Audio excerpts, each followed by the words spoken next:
for inviting me to speak. So let's take a few breaths. The first breath I would like to take is to honor the Ohlone people and their culture because much of our work, Dimensions work, is on their land where we practice our art. So let's breathe in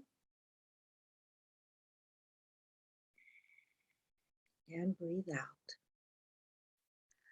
I would also like to take a breath and honor all the cultures that are represented here today and pay respect to them and all of their ancestors. So let's take that breath.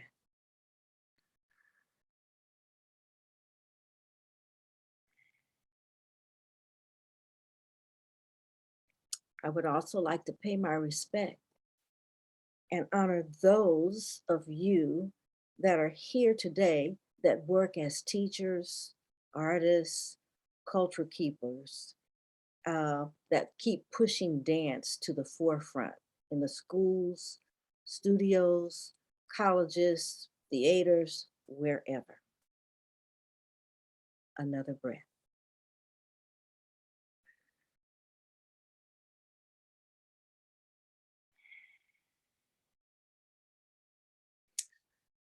The last breath, I would like to honor all of you that are behind the scenes doing the work that supports dance education. So let's take another and our last breath.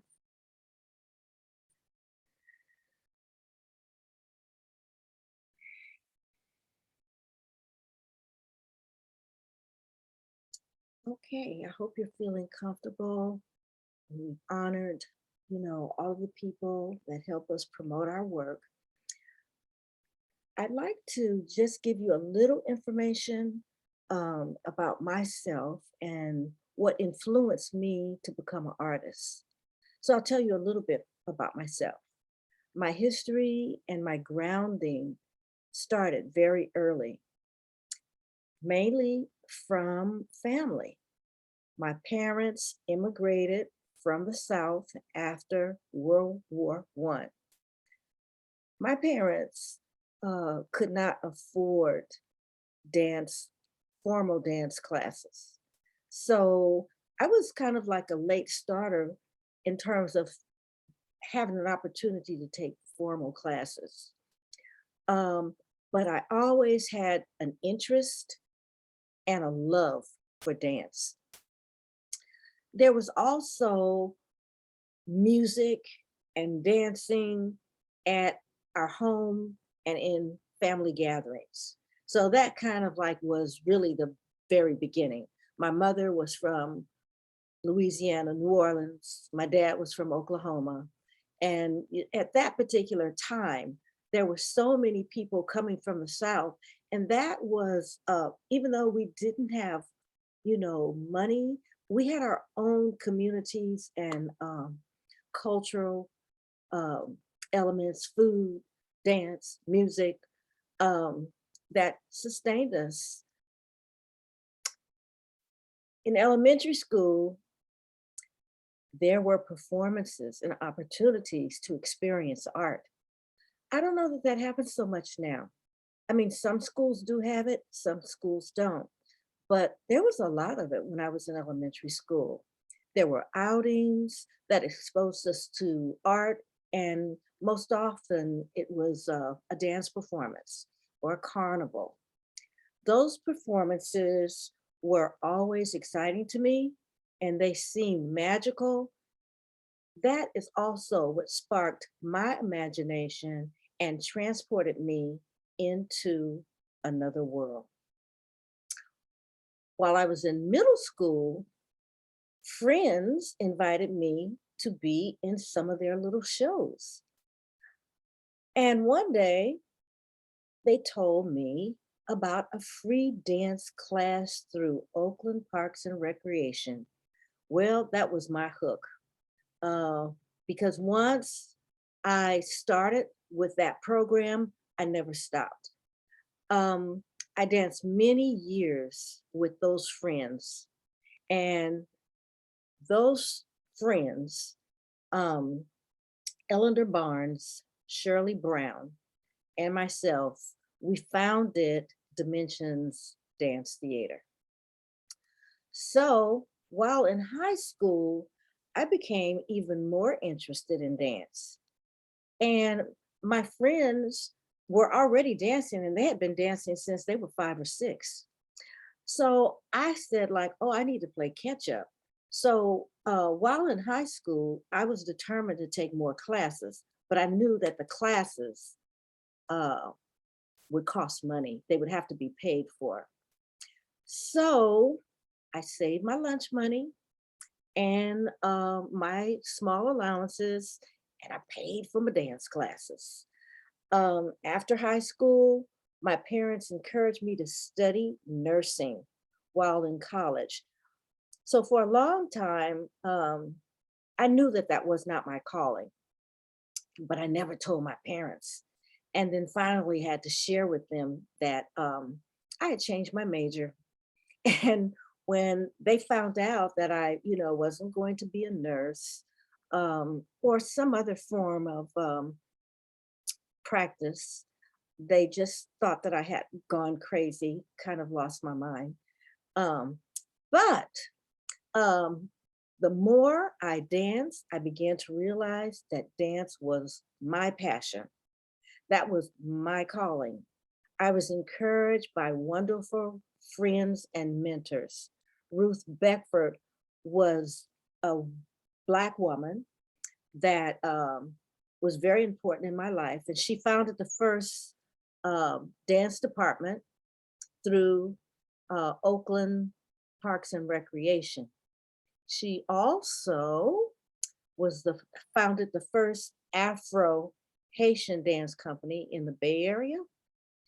Miss Beckford was a protege of the renowned Catherine Dunham. At a very early age, Miss Beckford had an opportunity to tour and perform with Catherine Dunham. Catherine Dunham technique is still being practiced today. Um, Miss Dunham is thought to be one of the first Black choreographers that had a vision in terms of bringing Black dance to the stage. And she did it on a very large scale. I mean, there are movies about her. Uh, she performed like all over the world. So during Miss Dunham's reign, people like Alvin Ailey, Tally Beatty, Sevilla Fort, and many others studied, her technique.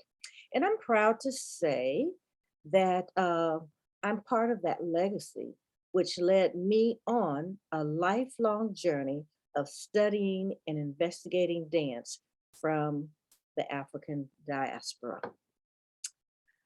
Being a Black child and a female, I was subjected to racism at a very early age. But through the grace of dance and dancing throughout my life, I found my way. I found myself, my identity, my community, culture, and a life of curiosity, creativity, and adventure.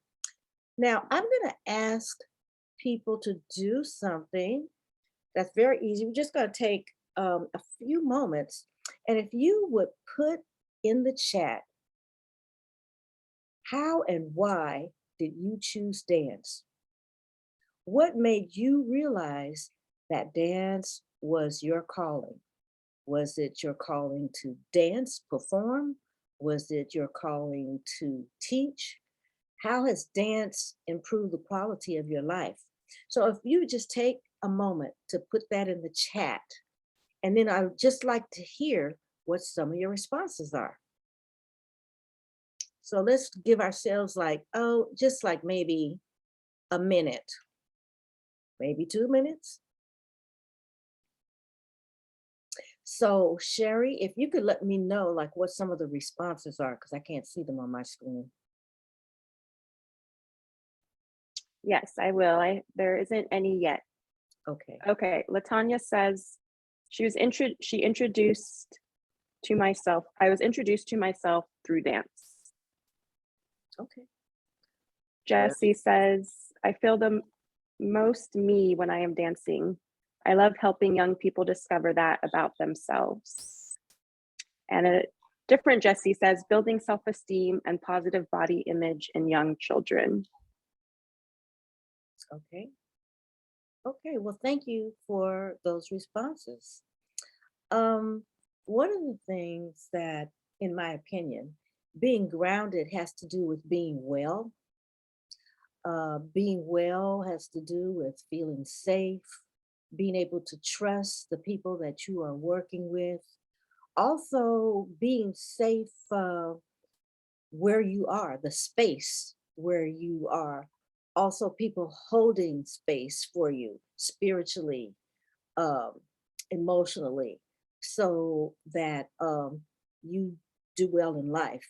So whether it's like in a classroom or on the stage, and even in a cultural setting, we need to feel safe. So it's important to realize and understand as we work with young people, even adults, seniors, um, that being grounded can take place in many forms and in many ways.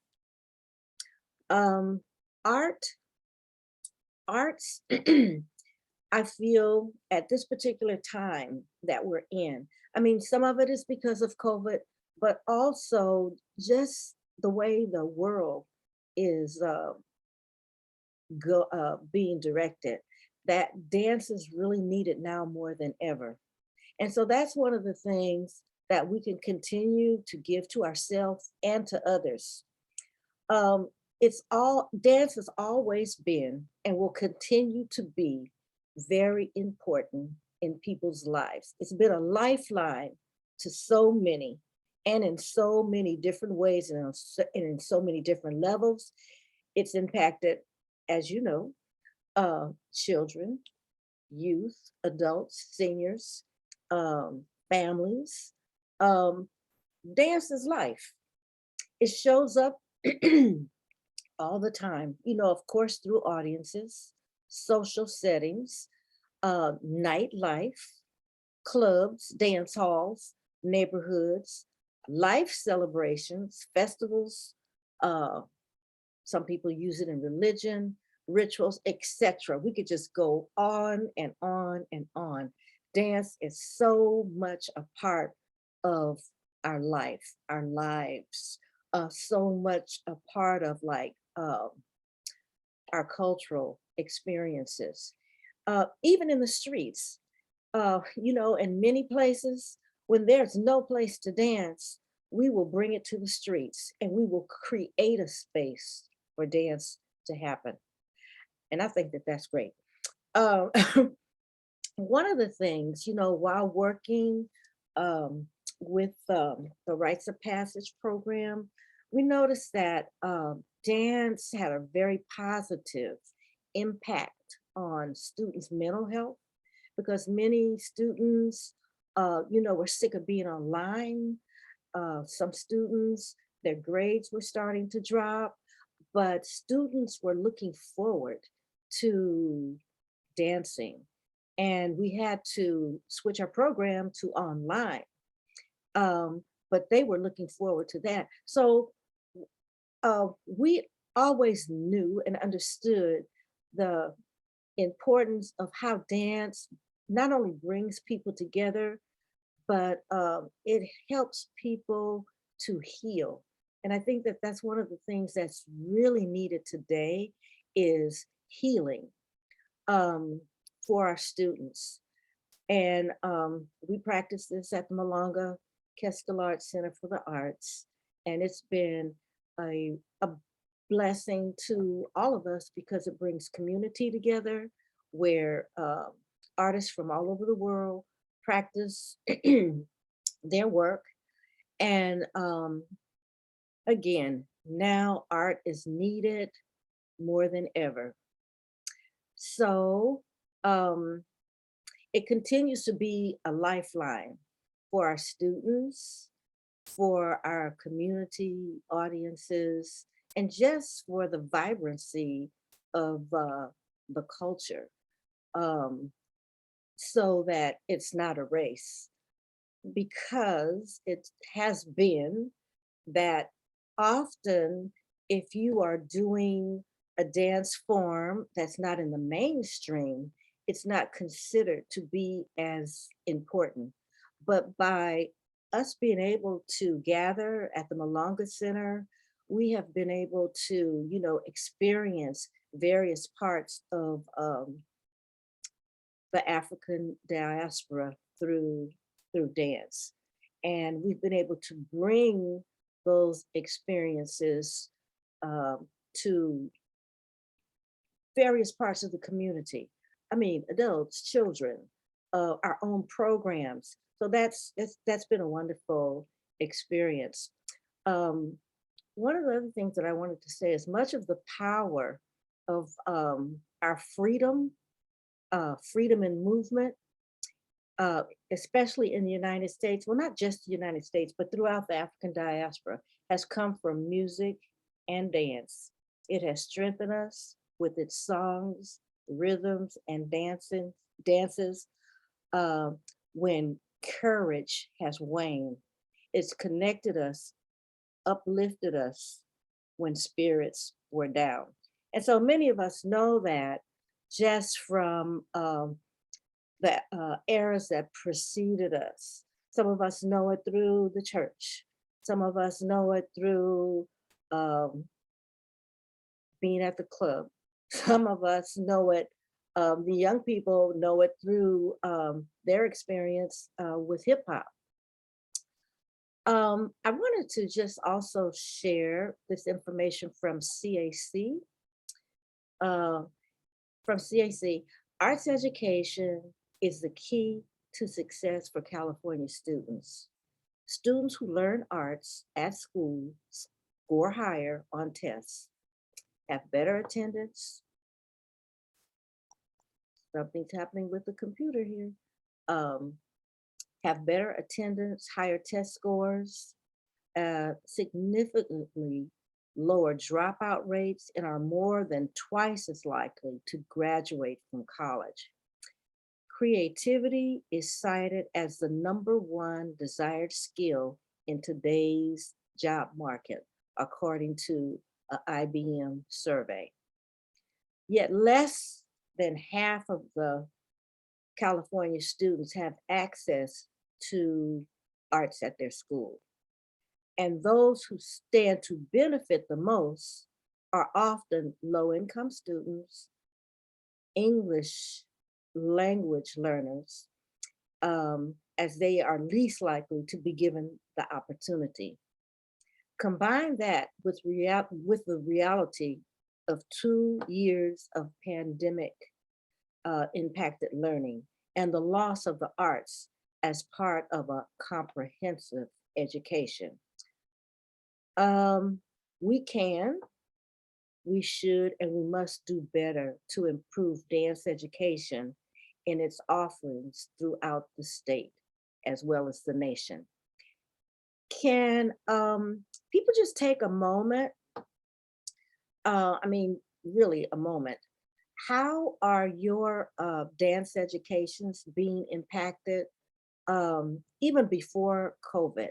How are things going for you all in terms of your teaching, working with students, performing?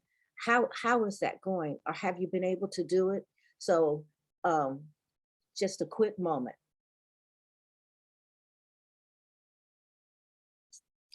So Cherie, you're gonna catch any questions, any statements that come up, right? Yes. Okay, thank you.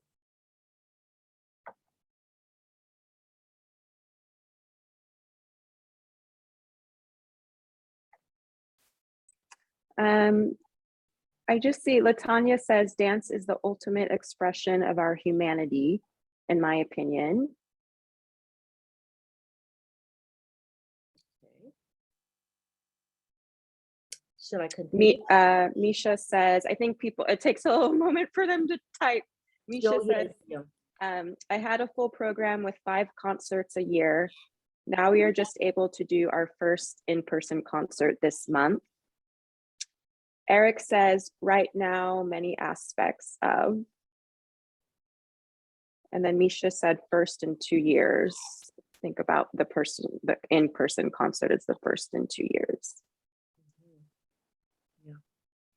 Yeah, that's pretty much what seems to be happening everywhere in the country. And we all know what a devastating blow COVID has been, you know, to the arts.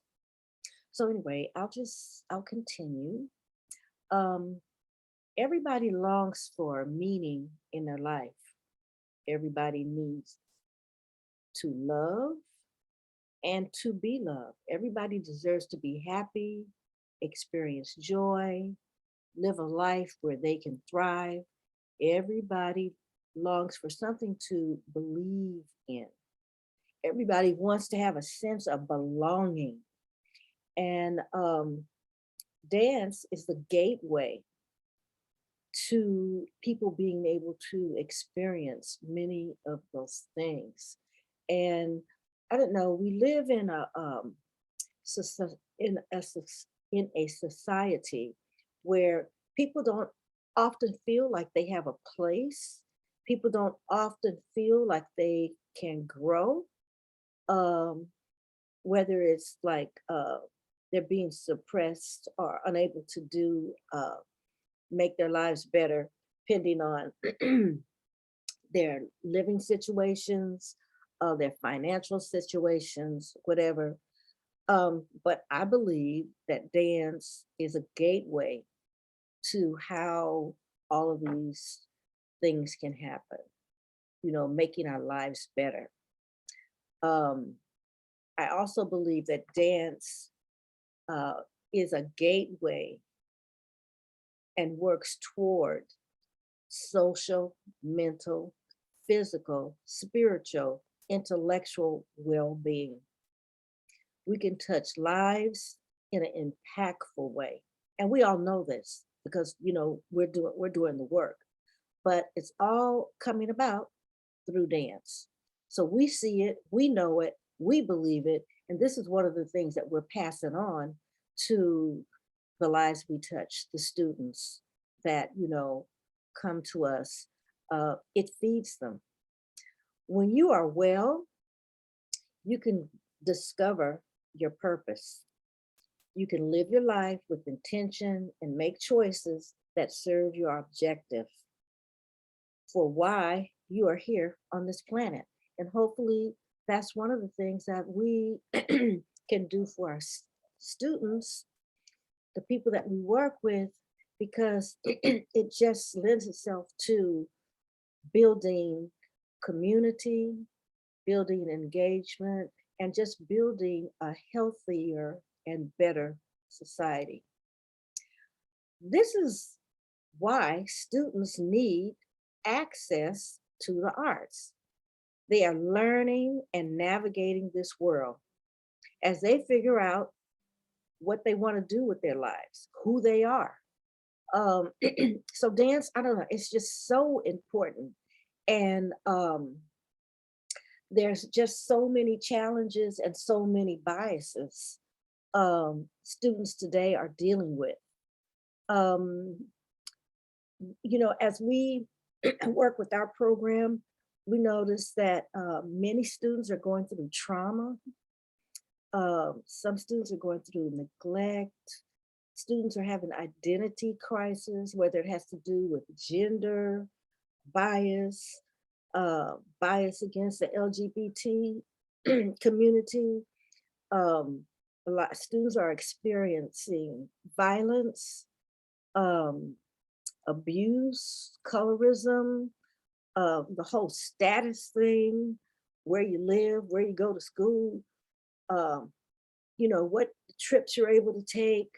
Um, some students, as we all know, are experiencing lack of housing and food insecurity, especially in the Bay Area. I would imagine it's the same in many other places in California, but the cost of living here in the Bay Area, most of the teachers, many of the dancers that we work with don't live in Oakland. They've had to move out to further, um, just because the cost of living is so expensive. So in today's time, our work is about inspiration, motivation, transformation, healing, and most importantly, advocacy. We are connected with our students, whether it's through schools, the parent meetings, our school boards, and hopefully people are reaching out to their families and other aspects of their communities to help support dance education programs. So I think it's really important for teachers to share, their vision and their wisdom, because sometimes it's your dance teacher is that person that you can trust. It's not the algebra teacher, it's not the English teacher. And I'm not saying that you can't trust them, but sometimes a dance teacher is that person. Um, and it often means talking with them the way you would talk to a family member, with love, with care, and concern. Because so many students, you know what? One of the things that I noticed when I was teaching in various places, um, but many of these students had lived more life than I had, and I was an adult, and most of these people were young. I taught at Contra Costa College, which is in San Pablo, California. But I mean, just it was amazing. It was amazing. And I know that, it's different times, but that is also why dance is so important, um, because it helps people to process, what they're going through. Um, I think that listening is also really important, as many of us are teachers, um, because one of the things that I noted is that I'm learning as much from students as that they think that they're learning from me, you know? So listening is important so that we can learn what students need, what teachers need, what programs uh, need. And as we listen, we can make sure that all those needs get met or work towards getting them met. And once we do that, we can empower, the voices of the people that we are serving. Um, we also know, you all know, that we need for students to have access, because many of the students that we serve are kind of like in the same situation that I was in when I wanted to dance, but I couldn't because my parents just couldn't afford it. Um, so I don't know if you all work in public programs or you have private, programs, but access is so important, because access in the arts pro- provide opportunities, for our children, our youth.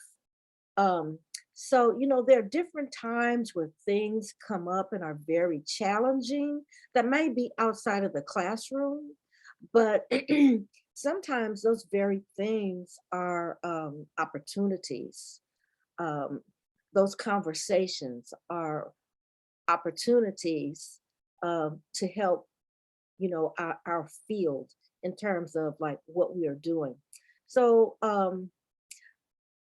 another, this is my opinion.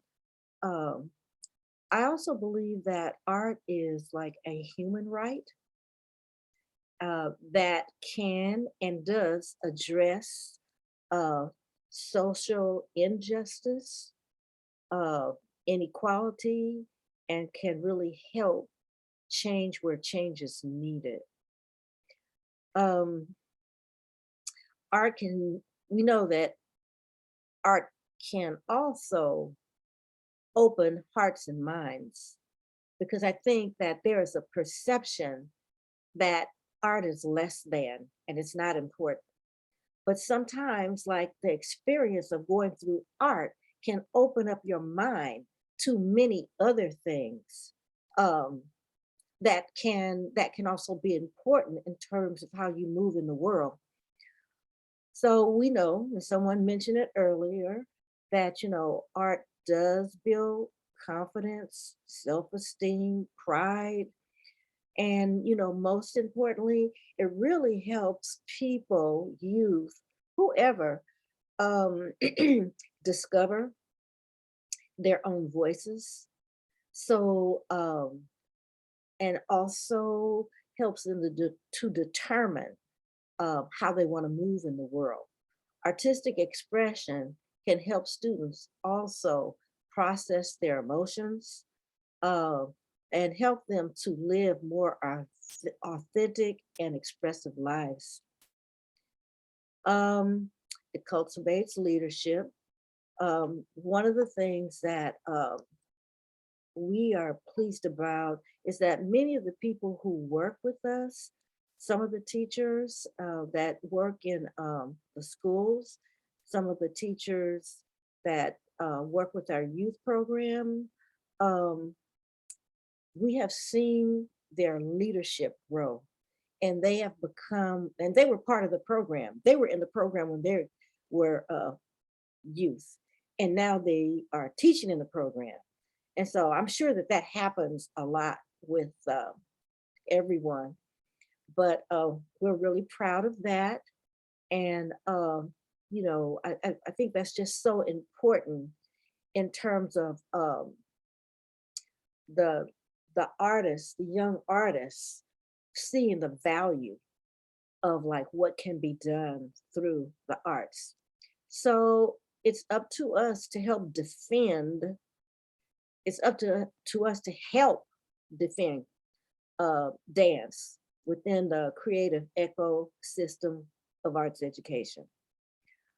An opportunity, art gives, when we talk about identity, art gives people an opportunity to be seen, to be respected, to be valued, um, to share, to collaborate, and to learn from each other so we can just coexist. I think that's part of like what is wrong with our society is that it's difficult for people to coexist if they don't have respect and appreciation for other cultures.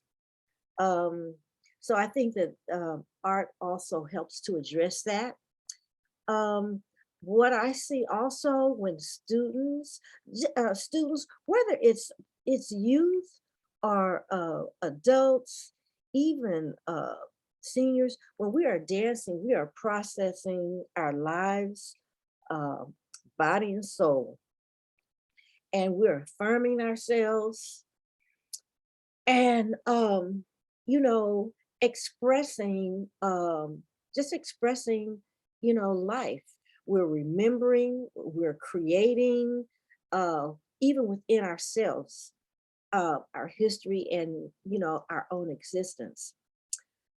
um Students also can realize their potential regardless of their circumstances. So I've seen this happen a lot also. No matter who you are, art can open up minds and help students realize possibilities and establish, the goals and actually accomplish, their potential. So now another question. We know what the challenges are. We know about the obstacles and the concerns, but what are what are the successes that you are seeing in your work? I'd like to know what are the successes are you seeing in your work, but also how did you accomplish them? And what impact did you see in the participants while they were involved in the in an arts practice? So take a moment and ooh, the time is going by. Okay, yeah, take a moment and just let us know what you feel about that. Yes, and Deborah, I wanted to let you know there's about 15 minutes left. Yeah. Okay. I'll say that Able Dance writes 90% of our students do not have access and or choice to take dance outside of school. The only experience with dance is at school. Before the pandemic, I was teaching middle and high school dance. During the quarantine, I only taught one term of dance and then had to teach all PE health education term due to teacher numbers. She's fighting to get the numbers back up, they fighting to get the numbers back up. The administration supports the growth, but there's so much on their plate right now. It feels most days they're in it by themselves. Yeah, that's pretty much, what's happening, unfortunately, all over. Most programs, people are in recovery, trying to, you know, get students back. I know here in the Bay Area, it's being recommended that 8 to 10 schools close, and it's because of the attendance. People have had to move out of the area. People also have been sick from COVID. Um, and so families have passed COVID on to, their kids, but Oakland is talking about, closing schools. And so we know what that means when you close schools. Okay, do you think that before we close, do you think, okay, oh, I need to speed up, huh? Anyway, over time, I feel like I've really been blessed because I've had an opportunity to work with a really wide variety of students. One of the most enlightening thing for me is I worked with a student that was blind. And I mean, I was just so impressed with her willingness and her desire to dance. And she was really a beautiful dancer. Also with students who've been in wheelchairs and have other disabilities. Um, let's see. Okay, let me kind of wrap it up here. We have to understand what's at stake for our society and the next generation. We need allies and folks that support the arts. It means constantly talking to those persons that will help us defend the importance and needs for arts programming. We need to have a seat at the table when it comes to decisions being made about arts programming and dance education. We have to be good and better communicators about how art impacts students, really, and society. Because you all know that the transformative power of the arts and how it affects lives. Again, that's the importance of allies and advocacy. So we need to build coalitions and partnerships so that My computer's acting nuts again. So that they understand the importance of investing in the arts, because you know, I think that a lot of people feel like, oh, you know, that's just dance. But I think that we show it in our work, but I think that we have to talk about it more. Articulate why it's important, why it's needed, and especially K through 12, because those are your future artists, your future teachers, the people who are going to be sitting on your boards, the people who are on the school boards, as well as your audiences. We need to create policies that will enhance our work as artists to improve and urgently claim and make known that art is a right, whether it's dance, music, theater. I'm sorry for this phone. It's gone now. Arts should be, could be for all, but it depends on all of us, you know, families, teachers, the schools, to make it happen. So that, you know, arts, dance gets the support that it needs. Okay, this is the last thing that I'm going to say. I don't know, but one of the things that some of us who are not in the schools anymore, because I'm retired, we noticed that teachers that retire, they're not getting replaced, you know, with another teacher. What usually is happening is that the teacher's gone and the program goes. So that's something that shouldn't be happening. And that is something, those are things that we need to speak up about. And so those are some of those difficult conversations, because the role as dance educators, I mean, is vital and essential. Do you think that we should play this video now? Yeah, we have probably about 6 minutes because there's Okay. other sessions. So do you want me to play maybe like 1 or 2 videos? There's also a couple of questions in the chat. Okay. I wonder, should I? Yeah. Let me play 1 video and then we can come back and. Okay, why don't you play, I think the first one is called Dear Child. Okay, hold on a second.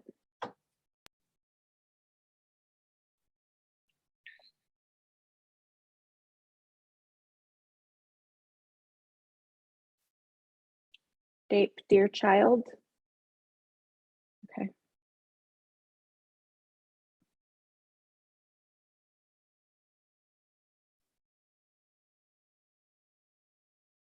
Dear child. Dear child. Dear child. The reason we have to have this talk is because you are a Black child in America.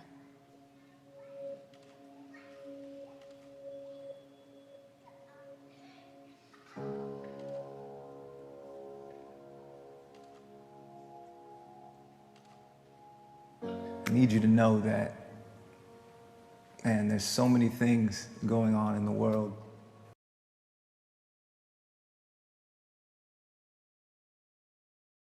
Hi, Sherry. Yeah. Did it cut off? Oh, that's all that's on that video. Okay. Then would you play, I think it's called, maybe that would be, we'll just skip to that one. It's the second line, and then Dun Dun Ba. Dun dun ba. Okay. See. The second line is, yeah. Yeah. Okay.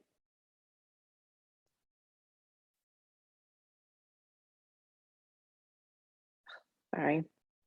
Oh.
Okay. Yes. I have to Okay. say there's a few of my favorite dancers in that video. Okay. Good. Do you want to end with this question Sure. from Eric? Oh, sure. Okay, so Eric Cooper says, thank you for your work. Dance of the African diasporas has evolved so powerfully over the last 100 years. What is your vision for how it might be 100 years from now, 50 years from now, 10 years from now? Well, you know what, Eric? Unfortunately, I cannot tell the future yet. However, my hope and dreams is that, you know, like all dance forms do, they evolve, they keep changing because you have new people coming in with new ideas and energy. I just hope that it continues to matter, that, and we're not erased, that, you know, that the Africas, I've seen it happen even in Africa, and not that it's erased, but we are working with the choreographer now. One of the reasons why we're working with him is because his culture was erased. That's Nimble Napla. He is from Liberia, and because of the wars, he's only one of the main cultural keepers of his culture, because everybody else is dead and been killed. So to answer your question, I just hope that it survives. I hope that it's appreciated, respected, but we know it's going to change. And like, you know, just like everything else changes. I hope that, does that answer your question? What do you say? I No? think that's a he says yes, and I think that's a wonderful answer. Well, Deborah, thank you so much for joining us. Gosh, I'm just so glad you were able to share your words with us. And we've got quite a few things in the chat saying thank you, beautiful words, beautiful, love that piece. Dance is strong magic. By the way, Thank that you. the last piece was Alcini Suma, and Mm. no, the first piece was Latanya Tigner, and the second piece was Alcini Suma, who's Yes. from Guinea. Yes. So Thank you, Deborah. thank you for having me. I had some Of last course. words. That's okay. Okay, of course. We'll have to have you back. Okay. All right. Thank you. Goodbye, All everybody. right. Have a great day. Bye, everyone.